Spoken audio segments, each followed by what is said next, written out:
Kahibalo ba kamo mga kapuso nga pinaagi sa pagpalupad og balloon ngadto sa kawanangan, mamahimo nang masayran ang pressure, temperature, humidity, lakip na ang wind speed ug wind direction. Kini ang usa sa labing precise karon nga ekipo sa Pag-asa Visayas nga gitawag nila og meteorological balloon.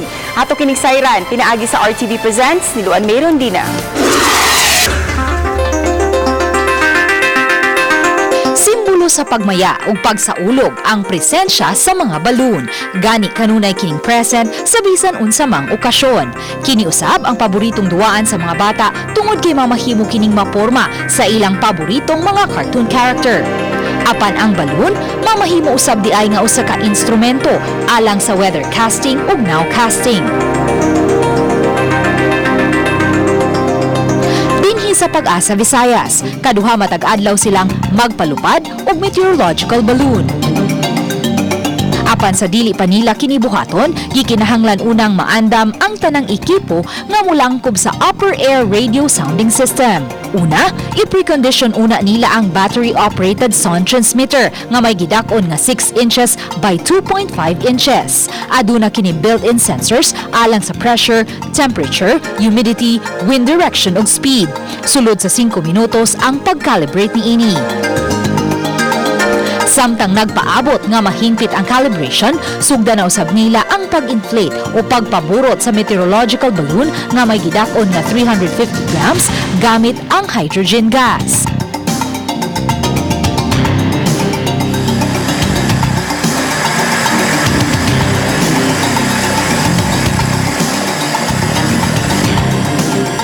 Maalsa na sa balloon ang counterweight. Nagpasabot nga aduna na kini insaktong gidaghanon sa hydrogen gas. Igo-igo usab nga na-recondition na ang sound transmitter.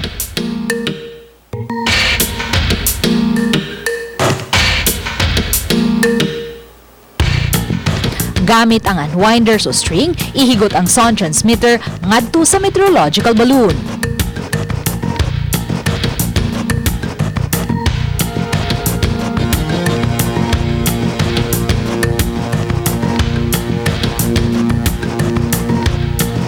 Apan sa dili pa ipalupad ang balloon, mo-coordinate una sila sa Civil Aviation Authority.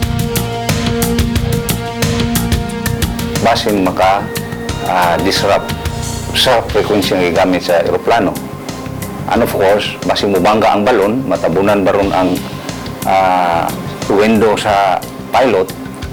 So, delikado. So, that's why amo ginabisuhan ang tower personnel sa kaap before we launch the balloon. Human makakuha og clearance, andam nang ipalupad ang meteorological balloon.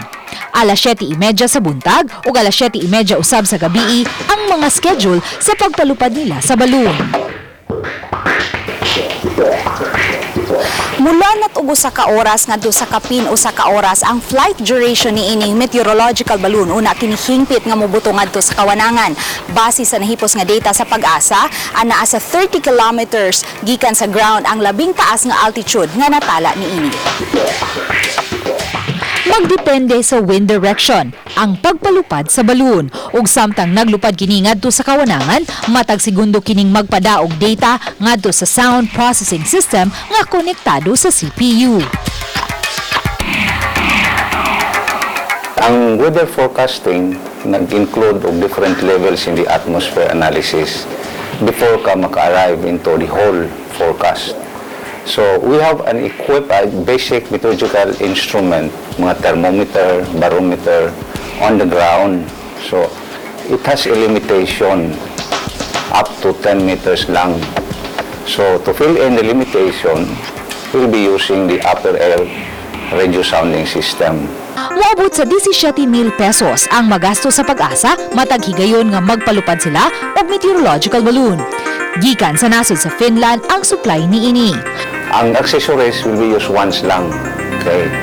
Once the balloon will burst, mo drop na ng transmitter, the sensor. So, bisan makuha pa na nimo, ibalik mo sa Pag-asa. We will not be using again for the sensor. Kaya ang accuracy niya sa sensor is dili na maayo. So, Pausar gina siya gamit. Ang maong ekipo ang gigamit usab sa ubang mga weather forecasting stations lubong kalibutan. Uban ni Rinanti Quiñones, ako si Luan Merondina ug kini ang akong short dokyo.